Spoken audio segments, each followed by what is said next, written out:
नमस्कार दोस्तों, स्वागत है आपका हमारे YouTube चैनल चरधारी क्लासेस में। दोस्तों, इंडियन मॉडर्न हिस्ट्री में हम यहाँ पे डिस्कस कर रहे थे सामाजिक और धार्मिक सुधार आंदोलनों के संबंध में। और इसका एक पिछला दोस्तों लेक्चर आ चुका है जिसमें मैंने आपको ब्रह्म समाज, आर्य समाज और रामकृष्ण मिशन के बारे में बताया था। और प्रमुख समाज सुधारक राजा राममोहन राय, स्वामी विवेकानंद और दयानंद सरस्वती जी के बारे में हमने डिस्कस किया था। आज हमारा दोस्तों सामाजिक और धार्मिक सुधार आंदोलन के संबंध में ये नेक्स्ट पार्ट है इसका, जिसमें हम अन्य कुछ प्रमुख सामाजिक और धार्मिक सुधार आंदोलन के संबंध में चर्चा करेंगे और प्रमुख सामाजिक सुधारकों के बारे में यहाँ पे चर्चा करने वाले हैं, जो कि एग्जाम में अक्सर जहाँ से प्रश्न पूछे जाते हैं। तो शुरू करते हैं दोस्तों आज का लेक्चर। सबसे पहले बात करेंगे प्रार्थना समाज की।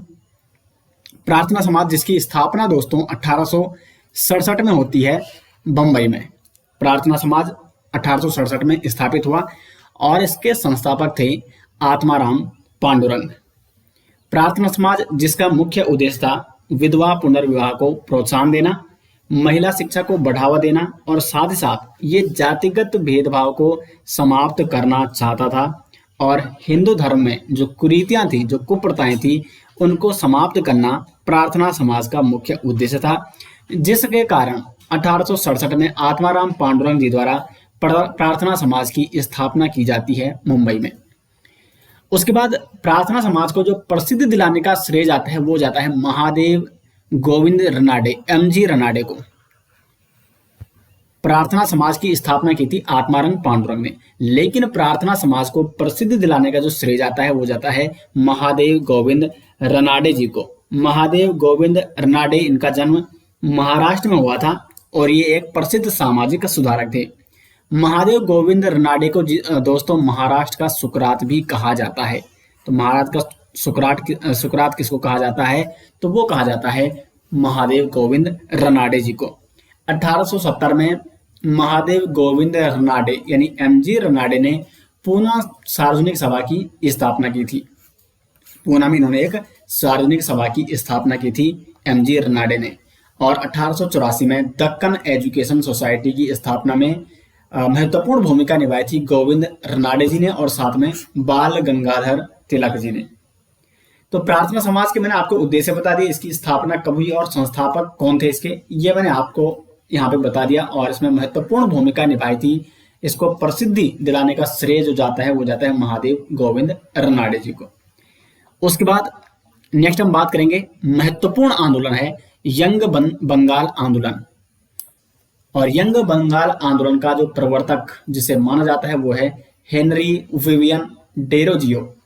हेनरी विवियन डेरोजियो दोस्तों एक एंग्लो इंडियन थे और इन्होंने भारत में जो उस समय सामाजिक सुधार आंदोलन चल रहे थे, तो इसमें इन्होंने भी एक महत्वपूर्ण भूमिका निभाई थी। हेनरी विवियन डेरोजियो को इन्होंने यंग बंगाल आंदोलन की शुरुआत की थी बंगाल में, और इसलिए इन्हें यंग बंगाल आंदोलन का प्रवर्तक भी माना जाता है।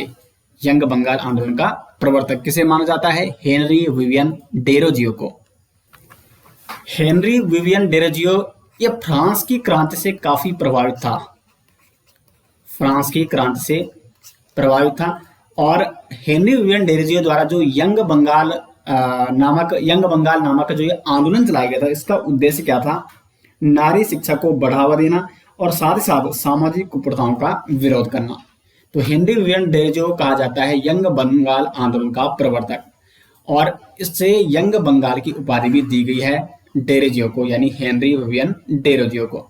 हेनरी विवियन डेरोजियो ने एंग्लो इंडियन एसोसिएशन क्लब की स्थापना की और ईस्ट इंडिया नामक एक दैनिक समाचार पत्र का संपादन भी किया था, जिसमें ये यंग बंगाल आंदोलन के संबंध में जो इसके उद्देश्य थे उनको प्रसारित करते थे, उनका प्रचार प्रसार करते थे ईस्ट इंडिया नामक दैनिक समाचार पत्र में।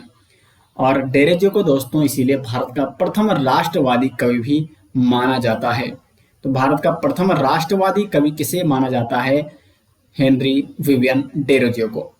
यहाँ पे आप दोस्तों एक बात तो समझ गए होंगे कि उस समय के जो ये सामाजिक और धार्मिक सुधार आंदोलन जिनकी शुरुआत हुई वो मोस्टली कहाँ से उनकी शुरुआत हुई थी?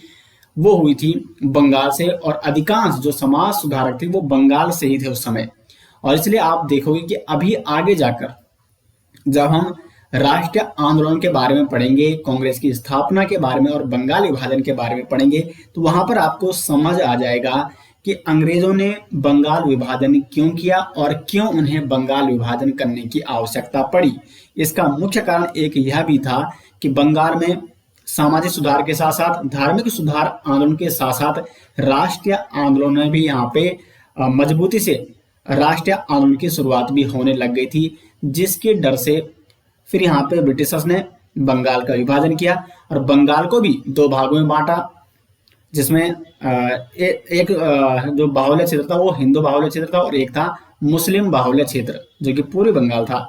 और इस प्रकार से उन्होंने धर्म के आधार पर यहाँ पे देश को बांटने की कोशिश की और फिर बांट करो और राज करो की नीति उन्होंने वो अपनाई थी।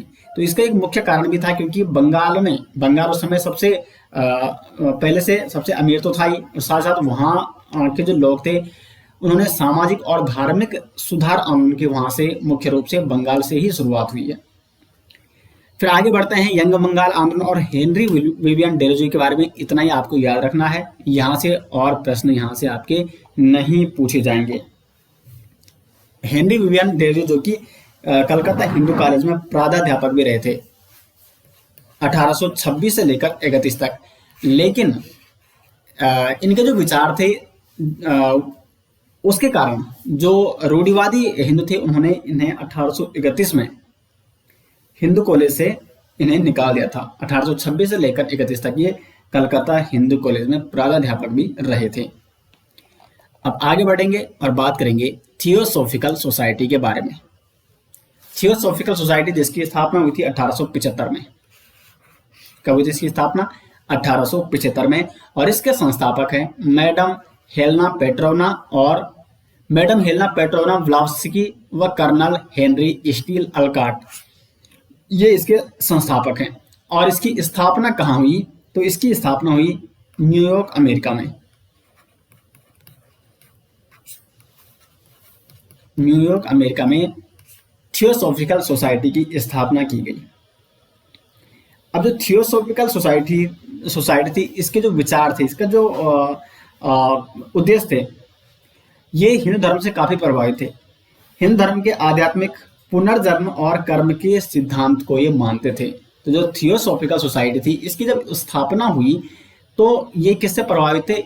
हिंदू धर्म के जो कर्म का सिद्धांत है, जो पुनर्जन्म का सिद्धांत और जो आध्यात्मिक बातें हिंदू धर्म में, उससे ये थियोसॉफिकल सोसाइटी काफी प्रभावित थी। 1882 में सोसाइटी का मुख्यालय मद्रास के निकट उड्यार नामक स्थान पर भी खोला गया। तो भारत में जो थियोसॉफिकल सोसाइटी का मुख्यालय खोला गया था 1882 में खोला गया था उड्यार नामक स्थान में, जो कि मद्रास में था। और 1893 में एनी बेसेंट भारत आई और उन्होंने 1907 में सोसाइटी का अध्यक्ष पद इन्होंने संभाला। तो थियोसॉफिकल सोसाइटी की अब अध्यक्ष कौन बन गई है? एनी बेसेंट बन गई है 1907 में। एनी बेसेंट जो कि 1898 में एनी बेसेंट ने सेंट्रल हिंदू कॉलेज की स्थापना की। सेंट्रल हिंदू कॉलेज की स्थापना 1898 में किसने की? तो वो की थी एनी बेसेंट ने। और यही सेंट्रल हिंदू कॉलेज बाद में बनारस विश्व हिंदू विद्यालय इसका नाम पड़ा। जो सेंट्रल हिंदू कॉलेज, इसकी संस्थापक कौन है? Annie Besant. उसके बाद एनी बेसेंट जिन्होंने सितंबर 1816 में एनी बेसेंट ने होम रूल लीग की स्थापना की, जिसका मुख्यालय कहाँ था?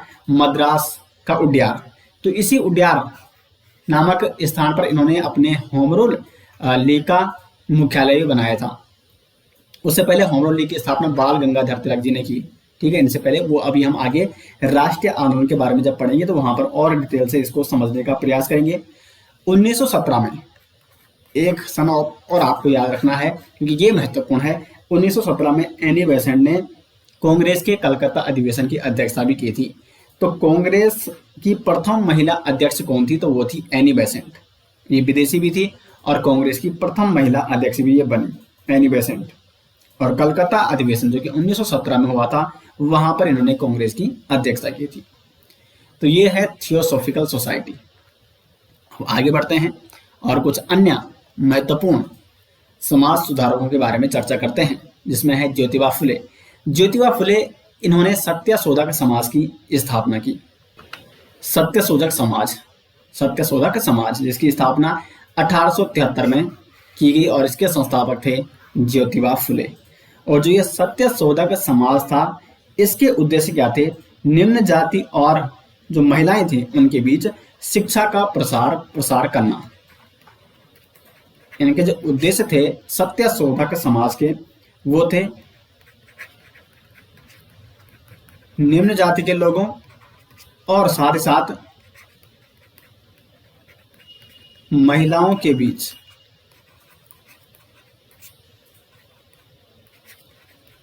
शिक्षा का प्रचार प्रसार करना। यह मुख्य उद्देश्य था सत्यशोधक समाज का, जिसकी स्थापना ज्योतिबा फुले ने 1873 में की। उसके बाद धर्मसभा ये एक रूढ़िवादी संस्था थी और इसकी स्थापना की थी 1887 में राधाकांत देव ने। देखो, बहुत सारे संगठन तो ऐसे थे जिन्होंने विरोध किया था रूढ़िवादी सोच का, जो कुप्रथाएं थी उनका विरोध किया, लेकिन वहीं कुछ संस्थाएं ऐसी भी थी जिन्होंने सपोर्ट किया था, जो हिंदू धर्म में पहले से जो रूढ़िवादी एक सोच थी या जो कुछ कुप्रथाएं भी थी, तो उनको सपोर्ट करने का भी कुछ सभाओं द्वारा काम किया गया था, जिसमें एक थी प्रमुख धर्म सभा, स्थापना 1887 में राधाकांत देव द्वारा। यहाँ पर दोस्तों मैं एक अन्य समाज सुधारक के बारे में आपको बताना चाहूंगा, और वो थे, थोड़े यहाँ पे आपको बताने का प्रयास करता हूं क्योंकि ये भी इंपॉर्टेंट है, ईश्वर चंद्र विद्यासागर।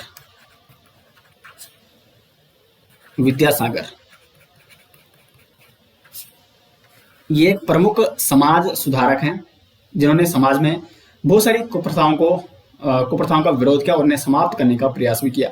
इनका जन्म हुआ था 1820 में, इनका जन्म हुआ था और 1851 में ये संस्कृत कॉलेज के प्रधानाचार्य बने थे और इन्हें कहा जाता है आधुनिक बांग्ला का प्रणेता। आधुनिक बांग्ला का प्रणेता इन्हें कहा जाता है, ईश्वर चंद्र विद्यासागर जी को।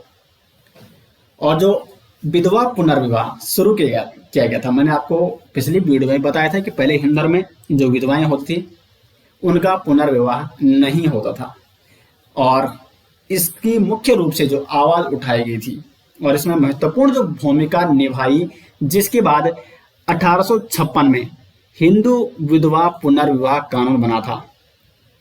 1856 में बना था हिंदू विधवा पुनर्विवाह कानून, जिसके माध्यम से जो हिंदू विधवाएं थी वो भी पुनः विवाह कर सकती थी, जो कि इससे पहले ये पुनः विवाह नहीं कर सकती थी। तो 1856 में हिंदू विधवा पुनर्विवाह कानून बनाया गया, जिसमें महत्वपूर्ण योगदान किसका था? ईश्वर चंद्र विद्यासागर जी का। और ये जो कानून है ये किसके द्वारा पारित किया गया था? लॉर्ड कैनिंग के द्वारा।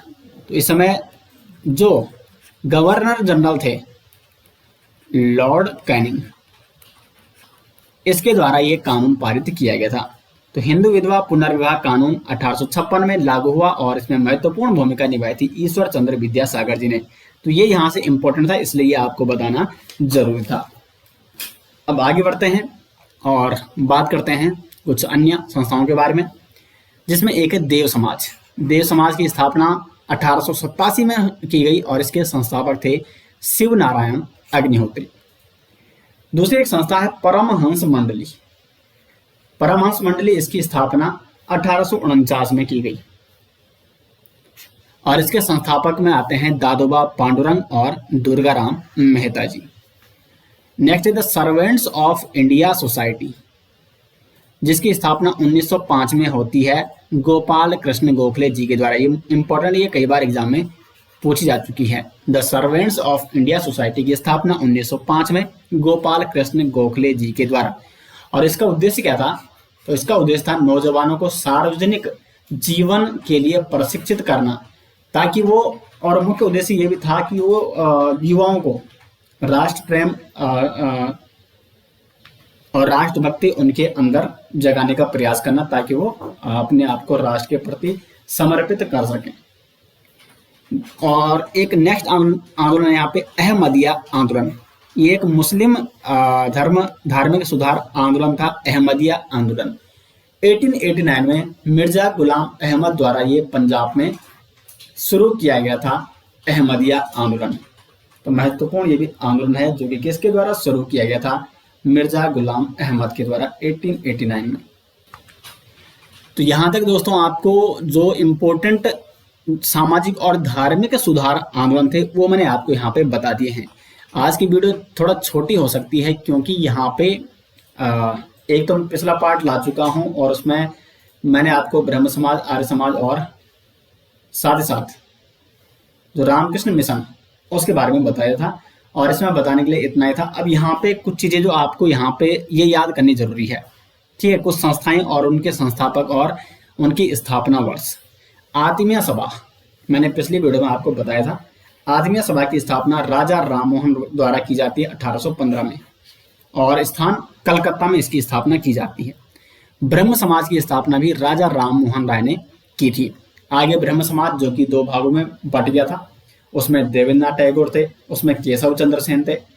ये मैंने सारा आपको दोस्तों पिछली वीडियो में ब्रह्म समाज के बारे में डिटेल्स में बता रखा है। तो ब्रह्म समाज की स्थापना राजा राममोहन जी के द्वारा 1828 में कलकत्ता में की गई। उसके बाद धर्म सभा की स्थापना राधा कांत देव ने की 1829 में, यह भी कलकत्ता में ही की गई। तत्वबोधिनी सभा की स्थापना की गई देवेंद्रनाथ टैगोर जी के द्वारा, तत्वबोधिनी सभा। और देवेंद्रनाथ टैगोर राजा राममोहन राय जी के बाद जो ब्रह्म समाज की बागडोर संभाली थी वो देवेंद्रनाथ टैगोर ही थे, और इन्होंने तत्वबोधिनी सभा की स्थापना की थी 1839 में कलकत्ता में। उसके बाद है परमहंस मंडली, जिसके संस्थापक हैं दादोबा पांडुरंग। 1849 में इन्होंने परमहंस मंडली की स्थापना की बंबई में। भारतीय ब्रह्म समाज, जो कि ब्रह्म समाज से पृथक हो गया था, और ब्रह्म समाज में 2 विचारधाराएं उस समय थी। 1865 में जो कि केशव चंद्र सेन थे और देवेंद्रनाथ टैगोर थे, इनके मध्य वैचारिक मतभेद हो गए। देवेंद्रनाथ टैगोर जो कि भारतीय संस्कृति को सपोर्ट करते थे, साथ ही साथ वो पश्चिमी सभ्यता को नकारते थे, जबकि केशव चंद्र सेन का उद्देश्य था कि जो पश्चिमी सभ्यता या पश्चिमी जो विचार हैं वो अगर हमारी संस्कृति में आएंगे तो हमारी संस्कृति में और समाज में सुधार देखने को मिलेगा। तो इस कारण से दोनों के मध्य विभेद या मतभेद हो जाते हैं, जिसके कारण केशव चंद्र सेन द्वारा 1866 में भारतीय ब्रह्म समाज की स्थापना की जाती है कलकत्ता में। उसके बाद है प्रार्थना समाज जिसकी स्थापना आत्माराम पांडुरंग जी द्वारा 1867 में की गई मुंबई में। आर्य समाज की स्थापना दयानंद सरस्वती जी ने 1875 में मुंबई में की, और रामकृष्ण मिशन की शुरुआत स्वामी विवेकानंद जी ने 1897 में कलकत्ता में की। और रामकृष्ण मिशन के 2 मुख्यालय, एक वेल्लोर कोलकाता में और एक उत्तराखंड के, जो कि पहले अल्मोड़ा में था और अल्मोड़ा में बाद में जब विभाजित हुआ तो अभी चंपावत में है, मायावती आश्रम। तो सामाजिक और धार्मिक सुधार आंदोलन के संदर्भ में जो ये आपका टॉपिक था दोस्तों, ये यहाँ पे समाप्त हो जाता है। और नेक्स्ट लेक्चर जो आपका आएगा वो आएगा राष्ट्रीय आंदोलन की शुरुआत संबंधित, जिसमें हम पढ़ेंगे भारतीय राष्ट्रीय कांग्रेस की स्थापना और बंगाल विभाजन किस प्रकार से हुआ, और उसके बाद जो आंदोलन होते हैं उनके बारे में हम डिस्कस करेंगे। तो उम्मीद करें दोस्तों आपको लेक्चर पसंद आए। वीडियो आपको कैसी लगी, वीडियो को लाइक और शेयर जरूर करें। मिलते हैं नेक्स्ट वीडियो के साथ, तब तक के लिए धन्यवाद।